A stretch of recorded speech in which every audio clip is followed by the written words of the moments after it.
Hello and welcome to our YouTube channel. आप सभी का स्वागत है हमारे इस YouTube channel English Gyan for you में। आज हम लोग देखने जा रहे हैं सब इम्पोर्टेंट क्वेश्चंस और ये आज का पहला वीडियो है। बहुत दिनों के बाद फिर से शुरू किया गया है आप लोगों की डिमांड पे। और आज शुरू करते हैं। सबसे पहला क्वेश्चन देखते हैं आज का सेशन का, और वो है कि इसरो ने एस्ट्रोसेट नामक भारत के पहले समर्पित खगोल विज्ञान उपग्रह मिशन का शुभारंभ कब किया। ठीक है, क्वेश्चन है कि इसरो ने एस्ट्रोसेट नामक भारत के पहले समर्पित खगोल विज्ञान उपग्रह मिशन का इनकी शुभारंभ कब किया है। ऑप्शन ए में 2012, ऑप्शन बी में 2013, ऑप्शन सी में 2014 या ऑप्शन डी में 2015। तो चलिए इसका आंसर देखते हैं। इसका आंसर हो जाएगा ऑप्शन नंबर डी। ठीक है, 2015 में इसरो ने एस्ट्रोसेट जो नामक भारत का पहले समर्पित खगोल विज्ञान उपग्रह है उसको 2015 में शुभारंभ किया है। और इसरो के बारे में कुछ कुछ इंपॉर्टेंट फैक्ट है, उसको देख लेते हैं कि इसरो का जो स्थापना है वो हुआ था 15 अगस्त। ठीक है, 15 अगस्त 1969 को। ठीक है, 15 अगस्त 1969 को इसरो का स्थापना हुआ था। और इसका जो हेडक्वार्टर है वो कहाँ है, बेंगलुरु में। ठीक है, इसरो का हेडक्वार्टर कहाँ है, बेंगलुरु में। इसको याद रखिएगा। भारतीय अंतरिक्ष अनुसंधान संगठन का संक्षिप्त रूप है इसरो। ठीक है, क्या है, भारतीय अंतरिक्ष अनुसंधान संगठन का जो संक्षिप्त रूप है वो इसरो का। भारतीय अंतरिक्ष विभाग का स्थापना याद रखिएगा, इसका क्या किया गया था, तो वो है 1972 में। ठीक है, ये 1972 में क्या किया गया था, भारतीय अंतरिक्ष विभाग की स्थापना किया गया था। तो चलिए देखते हैं नेक्स्ट क्वेश्चन। और आपका आज का नेक्स्ट क्वेश्चन है कि वो भारत आने वाले विदेशी क्रम का सही, जो विदेशियों का सही क्रम क्या है। ठीक है, भारत आने वाले विदेशियों का सही क्रम इनमें से क्या है। ऑप्शन ए में है पहला है कि अल्बरूनी, फाहियान, वैनसंग या फिर मेगास्थनीज।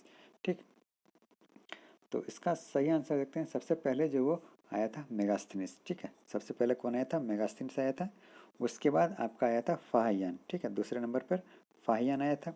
और तीसरे नंबर पर है वैनसंग। ठीक है, और चौथे नंबर पर है आपका जाके अल बरूनी। यानी कि इसका सही क्रम क्या है कि सबसे पहले मेगास्थनीज, उसके बाद आया था फाहियान, उसके बाद वैनसंग, उसके बाद अल बरूनी। ठीक है, मेगास्थनीज जो है सेल्यूकस निकेटर का राजदूत था। इसको याद रखिएगा कि मेगास्थनीज जो था वो सेल्यूकस निकेटर का राजदूत था। ठीक है, सेल्यूकस निकेटर का राजदूत था। और चंद्रगुप्त मौर्य के शासनकाल में भारत आया था। चंद्रगुप्त मौर्य के शासनकाल में भारत आया था मेगास्थनीज। ठीक, फाहियान जो है वह चंद्रगुप्त द्वितीय के शासनकाल में भारत आया था। ये जो फाहियान है आपका जाके चंद्रगुप्त द्वितीय। ठीक है, चंद्रगुप्त जो द्वितीय है उसके शासनकाल में भारत आया था। ठीक, और वह जो है एक चीनी बौद्ध यात्री था। फाहियान जो चीनी बौद्ध यात्री था। वैनसंग जो है वो हर्षवर्धन के शासनकाल में भारत आया था। ठीक है, ये वैनसंग है। ठीक है, ये कब आया था, ये आपका जाके हर्षवर्धन के शासनकाल में भारत आया था। ठीक,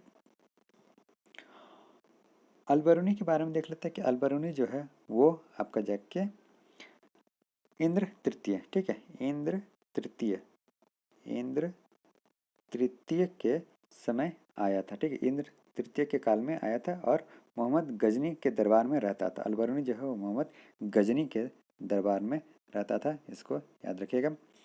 ये बात फाहियान, सॉरी वैनसंग जो है, वैनसंग वो भी एक चीनी यात्री था। ठीक है, फाहियान और वैनसंग दोनों एक चीनी यात्री था।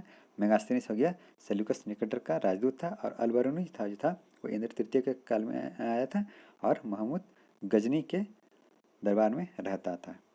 ठीक है, चलिए नेक्स्ट क्वेश्चन देखते हैं। और अपन नेक्स्ट क्वेश्चन है कि तुगलक वंश में दिल्ली सल्तनत का अंतिम शासक कौन था। ठीक है, तुगलक वंश का जो दिल्ली का अंतिम शासक कौन था। ऑप्शन ए में फिरोज शाह तुगलक, ऑप्शन बी में गयासुद्दीन तुगलक, ऑप्शन सी में महमूद शाह तुगलक। ठीक है, ऑप्शन सी इसको कर लीजिएगा महमूद शाह तुगलक, या ऑप्शन डी में है नसरत शाह। चलिए इसका सही आंसर देते हैं। इसका सही आंसर हो जाएगा ऑप्शन नंबर सी। ठीक है, तुगलक वंश का जो अंतिम शासक था वह महमूद शाह तुगलक था। ठीक है, महमूद शाह तुगलक इसका अंतिम शासक था।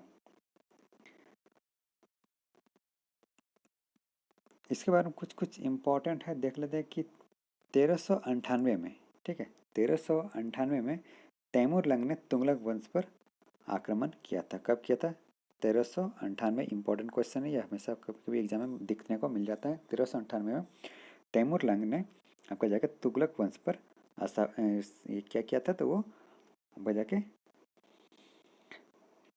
आक्रमण किया था, ठीक है, 1398 में।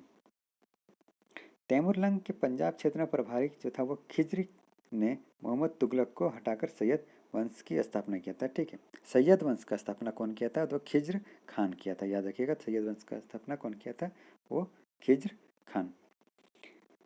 नसरुद्दीन महमूद के बारे में कहा जाता है कि दिल्ली सल्तनत का शासन से पालम तक था, ठीक है। नसरुद्दीन महमूद के बारे में कहा जाता है, याद रखिएगा कि नसरुद्दीन महमूद जो है, नसरुद्दीन महमूद के बारे में कहा जाता है कि दिल्ली के सुल्तान का शासन दिल्ली से पालम तक था, ठीक है। और तुगलक वंश का जो अंतिम शासक था नसरुद्दीन महमूद तुगलक, ठीक, नसरुद्दीन महमूद तुगलक। नेक्स्ट क्वेश्चन देखते हैं, और आपका जो नेक्स्ट क्वेश्चन है आपका वो कि जबलपुर किस नदी के किनारे अवस्थित है, ठीक है। बोला रहा है कि जबलपुर किस नदी के किनारे स्थित है। ऑप्शन ए में है रावी नदी, ऑप्शन बी में है नर्मदा नदी, ऑप्शन सी में है गंगा नदी, ऑप्शन डी है टेम्स नदी।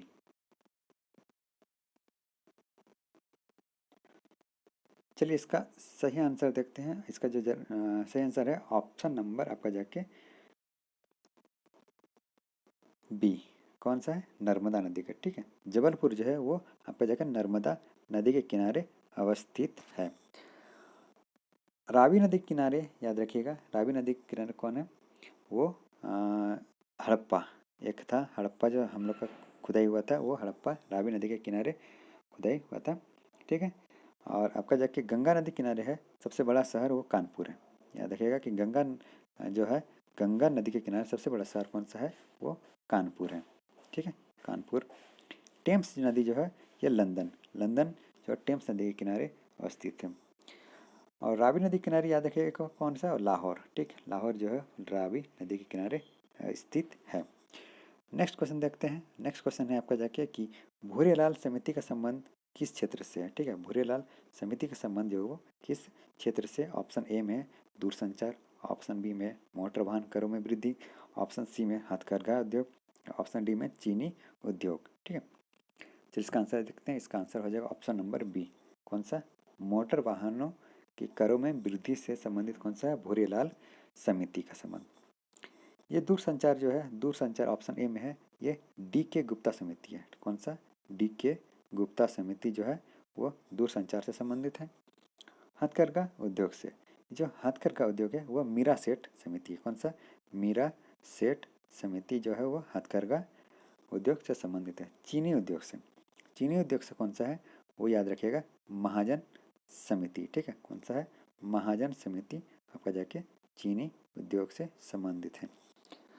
तो ये था सम इम्पोर्टेंट क्वेश्चन, और आई होप आप लोगों को अच्छा लगा होगा। तो प्लीज़ वीडियो को लाइक करें, शेयर करें, और अधिक से अधिक सब्सक्राइब करें इस चैनल को। Thank you.